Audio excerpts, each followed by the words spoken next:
America के दो दुश्मनों के साथ भारत ने क्या बनाया है नया प्लान, जानेंगे क्या है मामला। तो वहीं दूसरी तरफ भारत के लिए परमानेंट सिरदर्द बन गया है मालदीव। जहां एक तरफ ये सब कुछ चल रहा है तो वहीं दूसरी तरफ भारत के जिगरी दोस्त ने अमेरिका को ठुकराकर चीन के तरफ क्यों बढ़ा दी है कदम, जानेंगे क्या है मामला।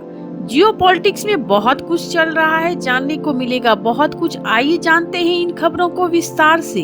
अमेरिका के दो दुश्मनों के साथ भारत ने बनाया नया प्लान, पूरी दुनिया को मिला ड्रीम प्रोजेक्ट। भारत के स्वतंत्र विदेश नीति जिससे अमेरिका खाड़ खाता है तथा भारत अब एक ऐसे प्रोजेक्ट पर काम कर रहा है जिसे देख अमेरिका को फूटी आंख नहीं सुहा रहा है, क्योंकि दुनिया के कई देश के साथ ट्रेड और परिवहन कनेक्टिविटी बढ़ाने के लिए भारत ने रूस और ईरान के साथ मिलकर नॉर्थ साउथ ट्रांसपोर्ट कॉरिडोर पर काम करना शुरू कर दिया, जिससे अमेरिकी प्रतिबंध मुंह ताकते रह गए हैं तथा इस कॉरिडोर से रूस और ईरान पर लगी प्रतिबंधों से राहत मिलने की संभावना मिलेगी। आपको बता दें ये कॉरिडोर खासकर ऐसे वक्त में शुरू हो रहे हैं जब लाल सागर और सुएज भूमध्य सागर में लगातार हुती विद्रोहियों और समुद्री लुटेरों के कारण कई देशों के शिपमेंट को बहुत ही ज्यादा मुश्किलों का सामना करना पड़ रहा है। आपको बता दें अमेरिका और पश्चिमी देश प्रतिबंध को एक हथियार के रूप में उपयोग करते हैं, जिसके तहत अभी इसी हफ्ते ईरान और रूस के साथ काम करने वाली भारत की 3 शिपिंग कंपनियों पर अमेरिका ने प्रतिबंध लगा दिया, जिसे देखते हुए भारत, रूस और ईरान एक ऐसे ट्रेड रूट का निर्माण कर रहे हैं जो अमेरिकी प्रतिबंध का काट बनेगा। और ये कॉरिडोर इन तीनों देश के 7,200 किलोमीटर का गलियारा को कवर करते हुए एक दूसरे को रेल मार्ग, राजमार्ग और समुद्री मार्ग का लंबा नेटवर्क को विकसित करने की करीब पहुंच गया है तथा पश्चिमी प्रतिबंधों से अछूता है international north south transport corridor. यह कॉरिडोर तीनों देशों के लिए काफी अहम है, क्योंकि भारत इस कॉरिडोर के तहत पाकिस्तान को दरकिनार करते हुए आसानी पूर्वक मध्य एशिया और अफगानिस्तान तक पहुंच सकता है तथा रूस के लिए यूरोपीय रास्ते जो बंद हो गए हैं उसका अल्टरनेट ये कॉरिडोर बन जाएगा तथा ईरान के चाबहार पोर्ट को जोड़ दिया जाए तो दोनों देशों का सेंटर पॉइंट चाबहार बंदरगाह बन जाएगा, जो आने वाले भारत के ड्रीम प्रोजेक्टों में से एक प्रोजेक्ट पूरी दुनिया में हलचल मचा देगी। तो वहीं दूसरी तरफ भारत के लिए परमानेंट सिरदर्द बन गया है मालदीव।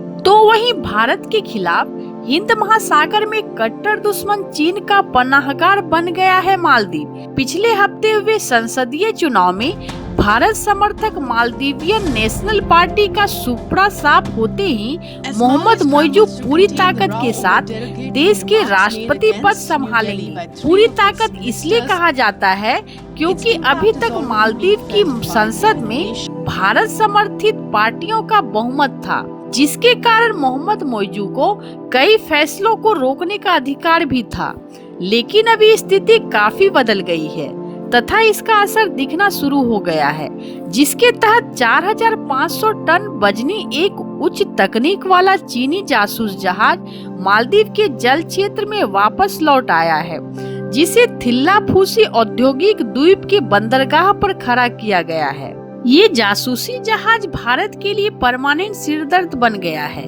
आपको बता दें मालदीव और भारत के लक्षद्वीप के मिनिकॉय द्वीप से महज 70 समुद्री मील की दूरी है, जबकि भारत के मुख्य भूमि से मालदीव करीब 300 समुद्री मील की दूरी पर स्थित है। लिहाजा हिंद महासागर में चीन की जासूसी जहाज की स्थिति में चलने वाले व्यापारिक जहाजों के लिए सेंटर में बने रहने के कारण मालदीव पर चीन का कब्जा भारत के लिए सिरदर्द जैसा, क्योंकि इस जगह से चीन को हिंद महासागर में अलग अलग जगहों का पूरा मैप मिल जाएगा तथा इस मैप के द्वारा पानी की गहराई तथा पानी के अंदर की गतिविधियों की बारीकी से अध्ययन कर इसका इस्तेमाल युद्ध के समय भारत के खिलाफ कर सकते हैं। जहां एक तरफ ये सब कुछ चल रहा है तो वहीं दूसरी तरफ भारत के जिगरी दोस्त ने अमेरिका को ठुकराकर चीन की तरफ बढ़ा दी है कदम, जिसका अंदाजा अमेरिका ने सपने में भी नहीं सोचा था।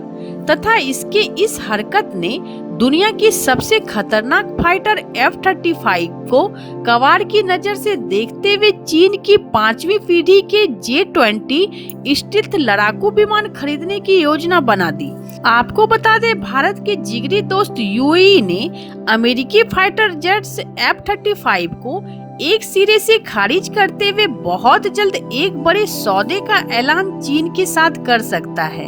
आपको बता दें, 2020 में यूएई ने अमेरिका से F-35 फाइटर जेट खरीदने की इच्छा जताई थी, लेकिन इसी बीच इजराइल ने अपनी सुरक्षा खतरा को देखते हुए तथा अपने पड़ोसी देश के किसी भी हथियार डील पर पैनी नजर रखते हुए अमेरिका को इस तरह का एडवांस टेक्नोलॉजी देने से रोकता है, जिसे देखते हुए यूएई ने भी अपने कदम पीछे हटाते हुए चीन की ओर बढ़ाने के संकेत दे दिया।